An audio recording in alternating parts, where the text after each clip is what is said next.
it is. Dig a ditch, Super 6, horror flick, Big Mitch. And I'm kicking in doors with 03Os. And I'm bringing 28s, one-on-ones, because we Vegas sons, the metals. You already know what it is with it, man. Bolo Yang with it, man. And yeah, I'm on them things with it, man. Quit it, man. You already know what it is. Welcome to another episode of Man of Vegas Chronicles with your man, horror flick, Mr. Digger Ditch, Super 6, 106, Big Mitch. You know what I mean? Today, like usual, what I do, I answer questions that people ask me. If I already went over it, a lot of you guys ask me questions I have already answered, you know, and to that I say, man, you have to go. Before I did Vegas Chronicles, I did, it was called From the Ground Up.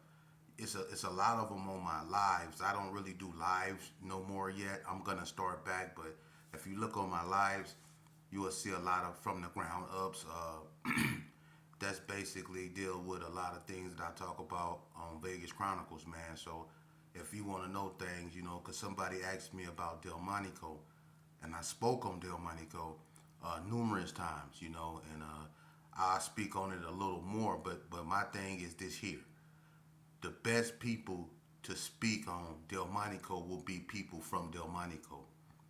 And someone also asked me, you know, when I'm gonna start having people on my show, on my channel.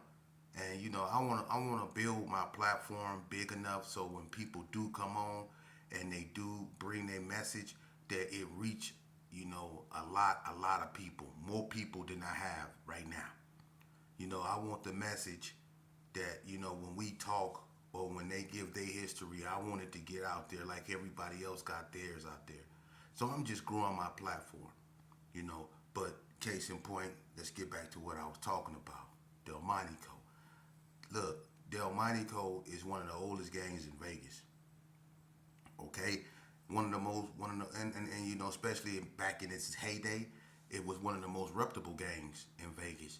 It's the gang that produced the likes of Stacy McElmo, who is a Vegas hand god, you know, a Vegas legend.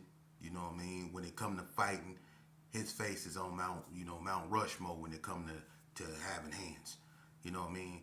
And his brothers, Mike, Brian, and the whole McElmo family, you know, along with the Swanson family, Tony Swanson, Maurice, Stevie James, and a lot of those guys up over there, man, they're legends, you know.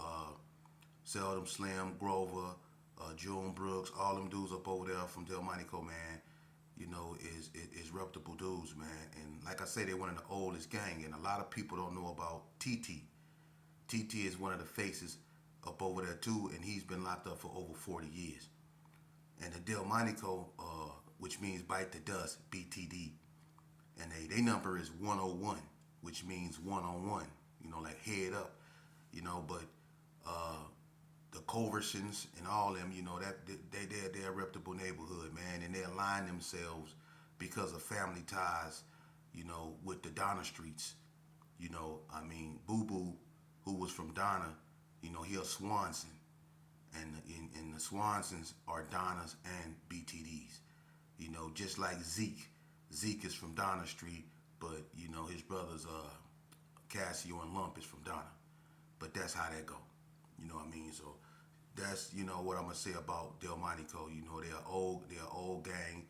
You know what I mean? And they go way back to the early '80s, man. And you know they straight Vegas. That's an authentic Vegas gang. You know, one of the ones that can actually say he was born and bred in Vegas. So with that, moving on. Another thing, I remember when I was talking last time in my segment, I talked about hood vlogs coming out here and distorting history. I meant what I said about that. What I said wasn't to, you know, say that these youngsters out here isn't about what they say they're about. You know, that's not my mission to validate that. I never validate ignorance. I won't do that. I used to be a part of that. I know where they headed, living that life.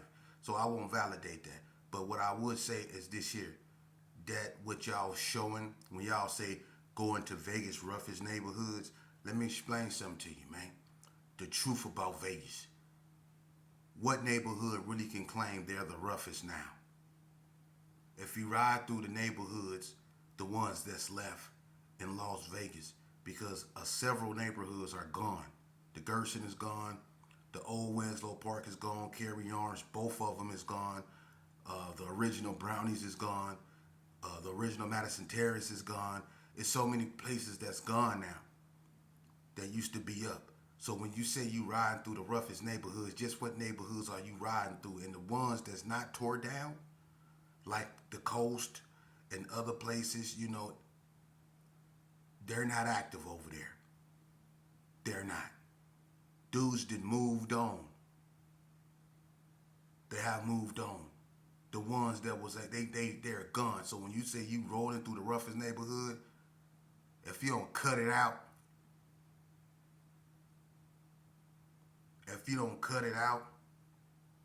the truth is about Vegas is, man, look, the people that's still alive, they can speak on this, man, would tell you it's quiet on the set because we done murdered ourselves out. We done murdered ourselves past extinction, man.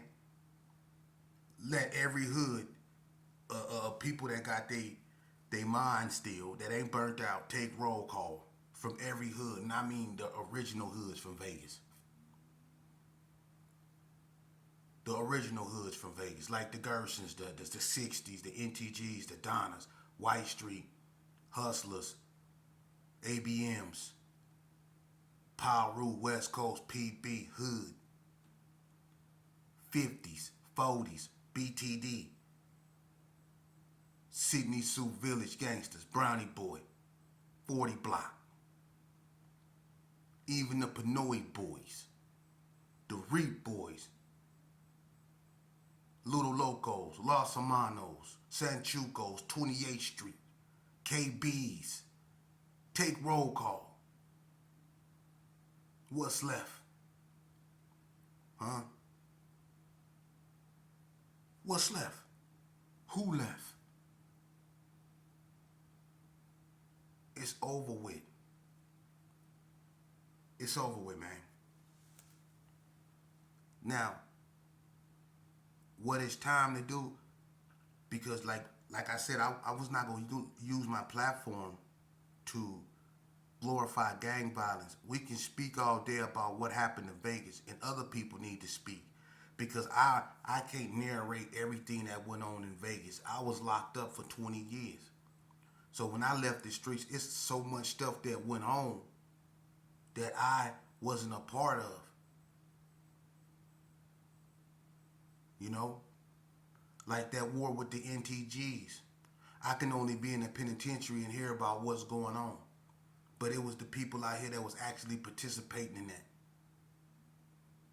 Or when the war really kicked off with the Donnas, I was the cause of it, but I really didn't get a chance to participate because they locked me up. Or when the North consolidated on the street and the West Side consolidated and they went at each other.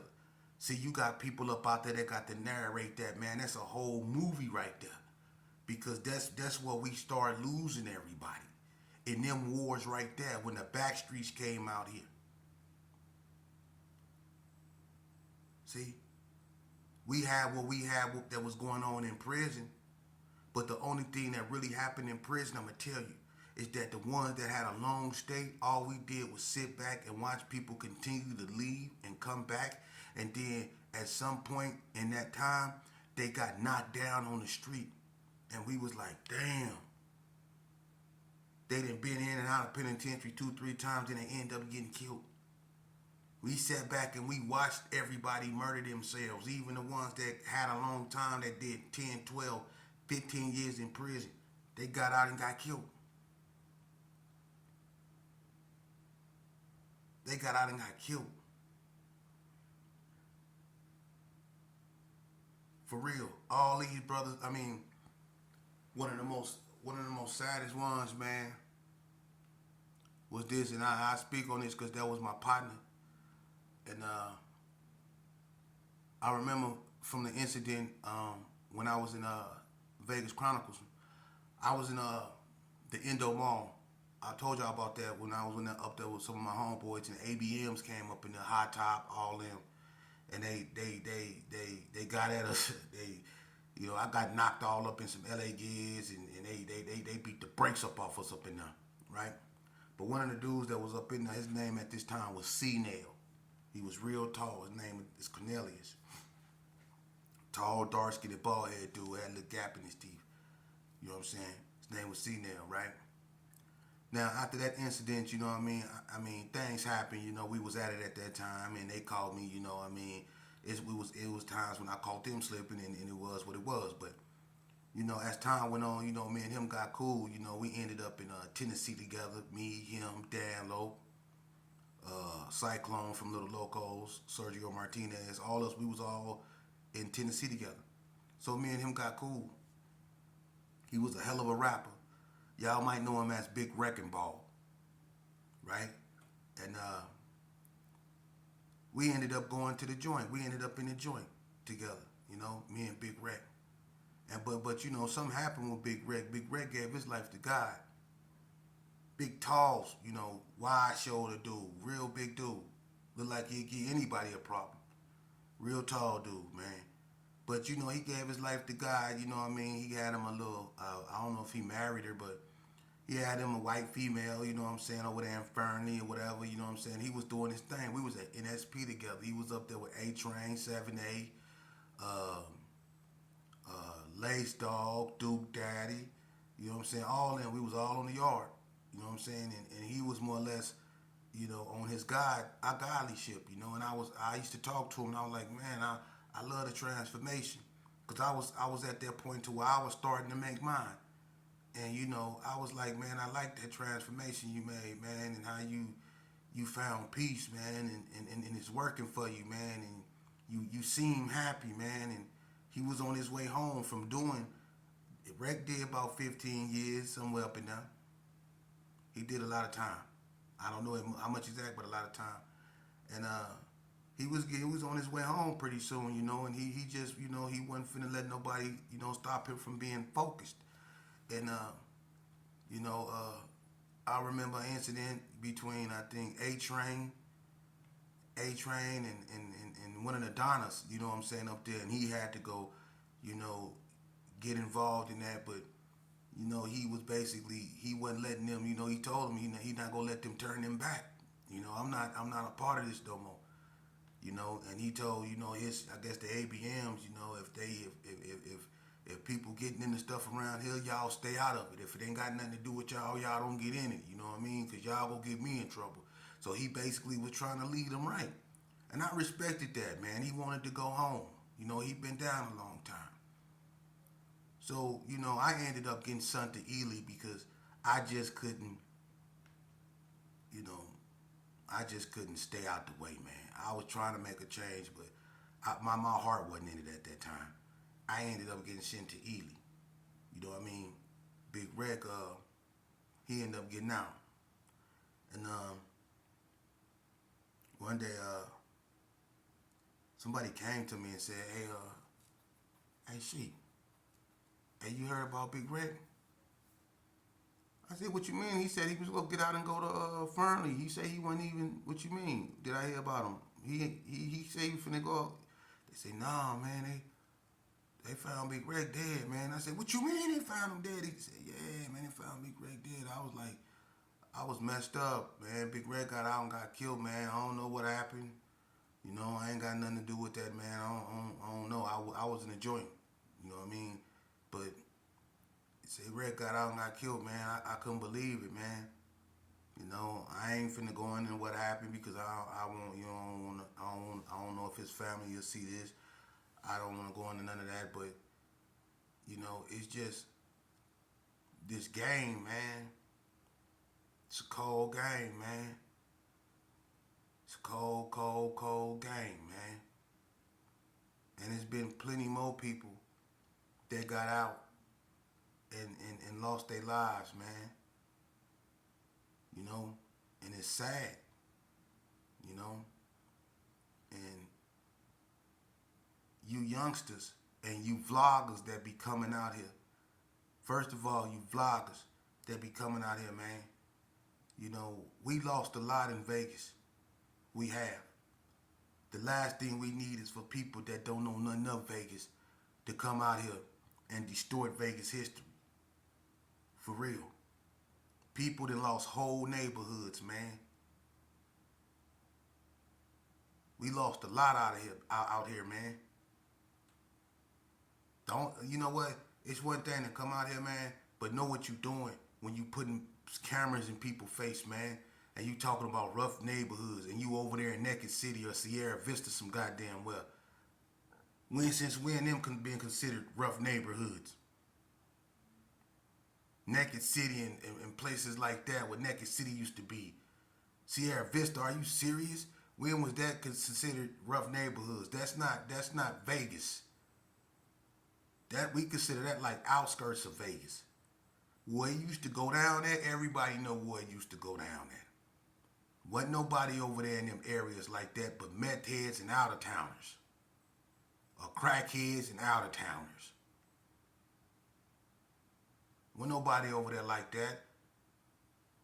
Now people start migrating over there later on down the line, and that's on them. And I'm gonna tell you something. That's why when y'all was migrating over there, when Vegas dudes was migrating over, a lot of Vegas dudes then got killed in Sierra Vista by people from out of town. Because that's what people from out of town dwell at. So when Vegas dudes go up over there, it's like they in another state. For real. Because the out of town dudes up over there got a stronghold where they used to have a stronghold up over there. And a lot of dudes from Vegas then got killed over there in that area. Because the out of town dudes have dominated that area out there. Because real dudes from Vegas don't be over there. Just like we dudes from Vegas really don't be downtown. We don't do downtown. That's just, not gang banging like that. I mean, it's been incidents where stuff didn't happen downtown, sporadic, but that you very seldomly hear about Vegas like Donna Streets and Gersons and all that really downtown, or like on the Strip. We don't do that on the Strip. People don't be on the Strip like that. Hell no. You better not mess with these people money. Nah, you'll come up missing. For real, they don't play that. You know what I mean? But over there in the north, 030s, the 101s on the east side, and on the west side for sure, it went down. That's where it went down at. All over there in Sierra Vista and Henderson and all these other places, man, wasn't nothing going on over there like that. Come on, man. Quit distorting Vegas history, man. Come on, dude. We was if it wasn't on Donna, if it wasn't in Cary Arms, if it wasn't in Crip City, if it wasn't in Castle Rosa or Rose Garden or Wrigley Estates or Marble Manor or Madison Terrace or Sherman Gardens, you know what I mean, or Sierra Nevada Arms, if it wasn't in places like that, Bonanza Village, or it's in Sydney Sioux, if it wasn't in Delmonico and places like that, where was it at? If it wasn't in Vegas Heights, if it wasn't in Valley View or Berkeley Square, where was it at? If it wasn't in Hollywood, where was it at? Where was it at? Hell, if it wasn't in Old Winslow, where was it at? If it wasn't on White Street, where was it at? It wasn't where was it at? It wasn't on Sierra Vista. The hell wrong with y'all, man? Naked City. Come, dude.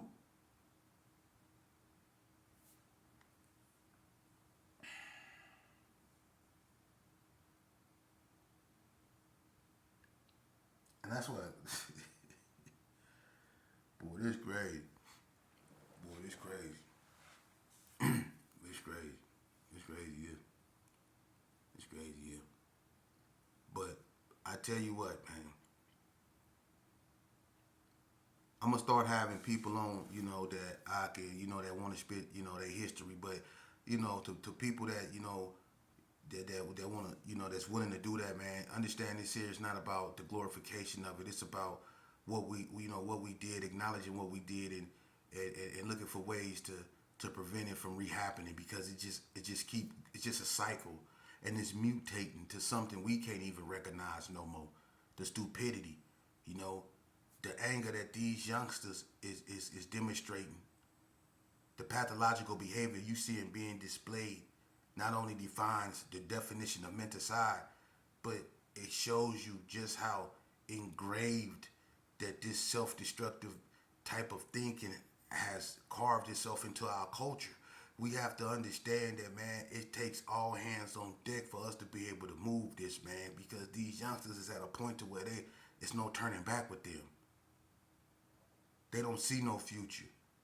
They don't even know a future or be able to recognize a future if it was standing in front of their face, man. For real. They're subdued by what we succumbed to in the past. They've been subdued by that. What we've succumbed to in the past. The stupidity, the anger, the hatred, the recidivism, that lifestyle. The youngsters have succumbed to that already, man, to the point to where, man, come on, man. Come on, man. In some places, man, it's like it's a real live purge over there, man. In some places, it's horrible. It's horrible. And if it can get like that over there, it can get like that over here. And some moms over here already believe that it's like that.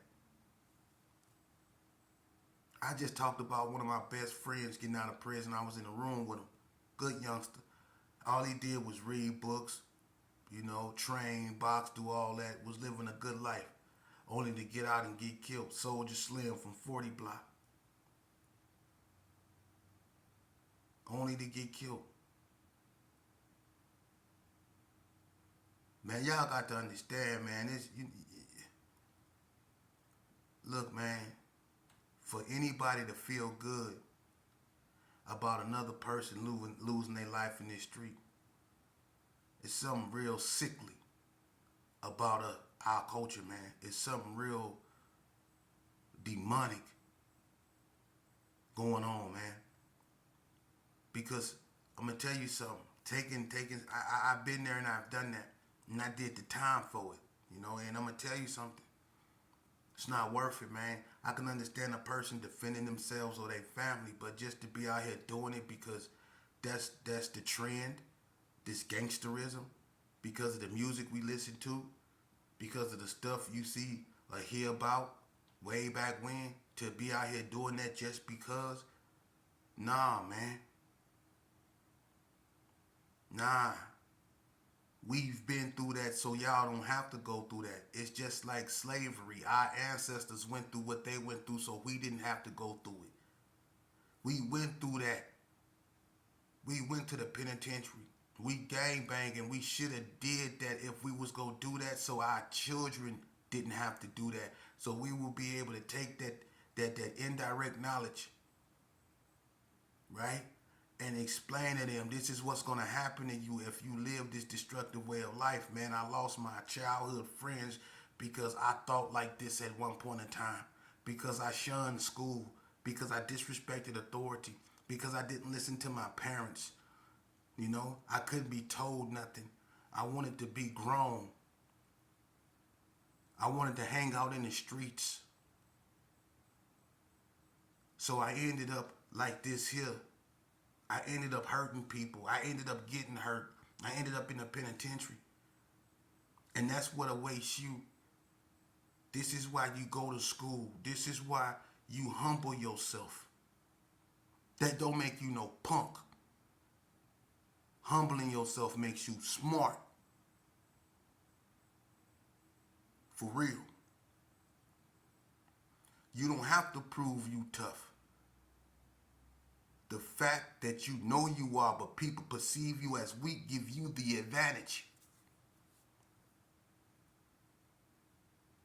See, you humble yourself. As long as don't nobody put their hands on you or threaten your life, you don't have to be out here with your chest poked out, man, trying to prove a point, man.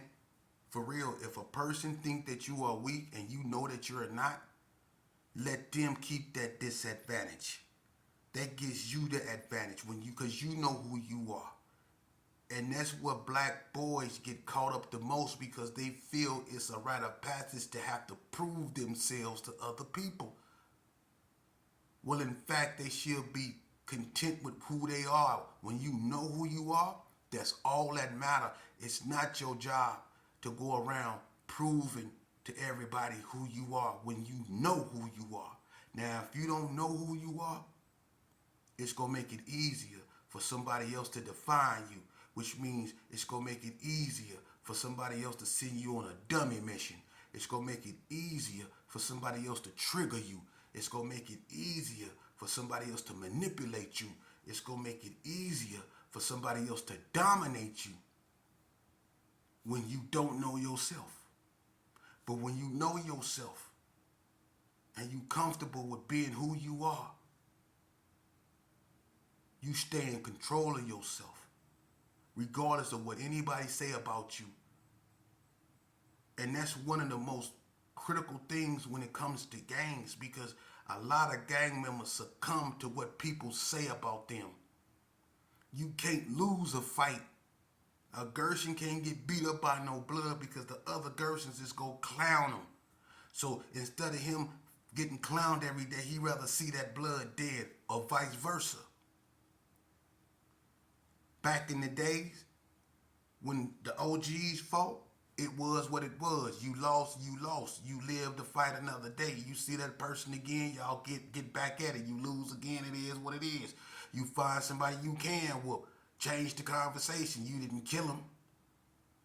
But nowadays, if you lose the fight, they clown you to the point to where you commit suicide. And that's cold, because that's what bullying is. That's why a lot of people on death row, because of bullyism, because of what they think they homies will say or what they homies will say. Bullyingism. There's a lot of dudes that's in the cemetery for being bullies. Bullyingism. That goes along with gangbanging.